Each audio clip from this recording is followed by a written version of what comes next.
তারা তো সরকারি বেতন ভাই হাতে কি মূল্য ভাবলি একে একে করি আমরা জনসাধারণ সবে তো শেষ করবো বাবু।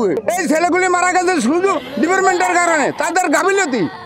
রাতে অনুষ্ঠান দেখে বাড়ি ফিরছিল 6 কিশোর, সামনে পড়ে যায় হাতির দল। দৌড়ে পালাতে গিয়েও প্রাণ রক্ষা হলো না তুষার নারায়ণের। নারায়ণ ক্লাস 12 এবং তুষার ক্লাস 10-এ পড়ত। হাতির হানায় বেঘোরে প্রাণ চলে গেল 2 কিশোরের।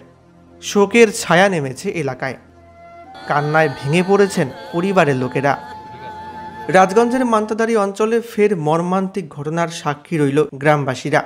স্থানীয় সূত্রে খবর, বৈকুণ্ঠপুর জঙ্গল ছেড়ে প্রায় শতাধিক হাতির একটি দল ভুট্টা খাওয়ার লোভে রোজ হানা দিচ্ছে তিস্তার চরে। ভুট্টা খেয়ে তছনছ করে দিচ্ছে চাষের জমি। এই নিয়ে বন দপ্তরের উদাসীনতা রয়েছে বলে অভিযোগ। বৃহস্পতিবার ভোর রাতে বাড়ি ফিরছিল 6 স্কুল পড়ুয়া।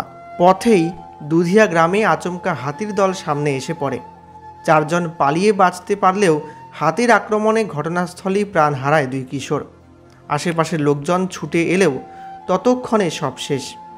এই ঘটনার খবর ছড়িয়ে পড়তেই গোটা এলাকায় শোকের ছায়া নেমেছে। স্থানীয়রা জানিয়েছেন, এই এলাকায় প্রায়শই বন্য হাতির গতিবিধি লক্ষ্য করা যায় প্রতি বছর। তবে প্রশাসনের পক্ষ থেকে পাকাপাকি ব্যবস্থা করা হচ্ছে না, আর এর ফলেই প্রতিবার মর্মান্তিক ঘটনা ঘটেই চলেছে।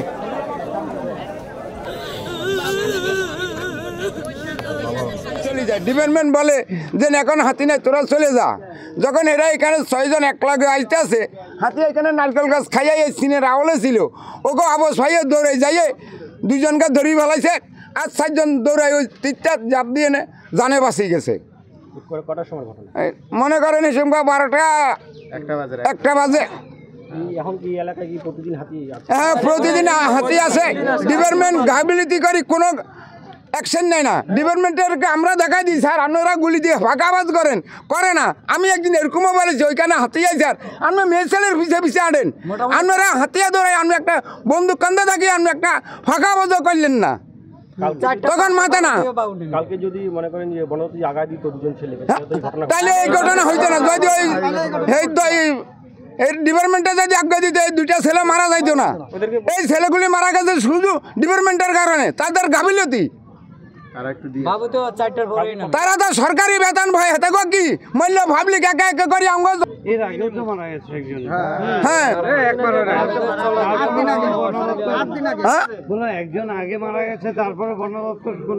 না কোন ধান বাগানে একটা লোক মারা গেল, এর পরের থেকে ওইখানে বাবু হয়েছে, আমরা বহুত কমপ্লেন দিছি, এরা শুনে না। 7 দিনের ভিতর 3টা লোক মারা গেল। টহল দেয় গাইয়ে ঘুরি চলি যাই, এরা আঙ্গলকে কোনো যোগাযোগ নাই। বাবু দেখলে জানে এরা থাই আরেক কানে, বাবুর দ্বারা থাকে না। কালকে মনে করার লাগে 60-70 জন হাতি আইছে। হ্যাঁ, চতুর্পাশে বোমের শব্দ হইতে আছে, এরা চুপ করি আওলে থাকে ডিপার্টমেন্টের লোক, তামাশাই দেখছে। দাবি যেমন এখান থেকে হাতি দাঁড়াই নিতে হবে, আর যে দাতাল হাতিটা এটা যেভাবে সরাই নিতে হবে। আমরা তো এর আগেও দাবি রেখেছি, আমরা রেঞ্জার অফিসে ডেপুটেশন দিতে গিয়েছিলাম যেদিকে রাজেশকে মারে হাতিতে। আমরা ওখানে 7 দফা দাবিতে ডেপুটেশন দিয়ে আসি। আমরা বলেছিলাম যে জঙ্গলের হাতে যাতে জঙ্গলেই থাকে, লোকালয়ে যাতে না ঢুকতে পারে সে ব্যবস্থা করতে হবে, প্রথম কথা। দ্বিতীয় কথা, আমাদের ফরেস্টের ভিতর যে যাতায়াতের রাস্তাটা, এখানকার হাজার হাজার মানুষ কৃষি পণ্য নিয়ে, তারপরে স্কুল পড়ুয়া ছাত্রছাত্রীরাও ওই রাস্তা দিয়ে চলাচল করে, খুব ডেঞ্জার অবস্থায় আছে রাস্তাটা, ওটা হাঁটার যোগ্য নেই। সেই রাস্তাটা সংস্কারের কথা আমরা বলেছিলাম। আমরা বলেছিলাম যে হাতিতে প্রচুর কৃষিপণ্য, কৃষি ফসল নষ্ট করে ফেলেছে, সেই কৃষি ফসলে যাতে উপযুক্ত ক্ষতিপূরণ ফরেস্ট ডিপার্টমেন্ট থেকে পায় সেই ব্যবস্থা করার কথা আমরা বলেছিলাম। কিন্তু এসবের কোনো কিছুই ওনারা করছেন না। বন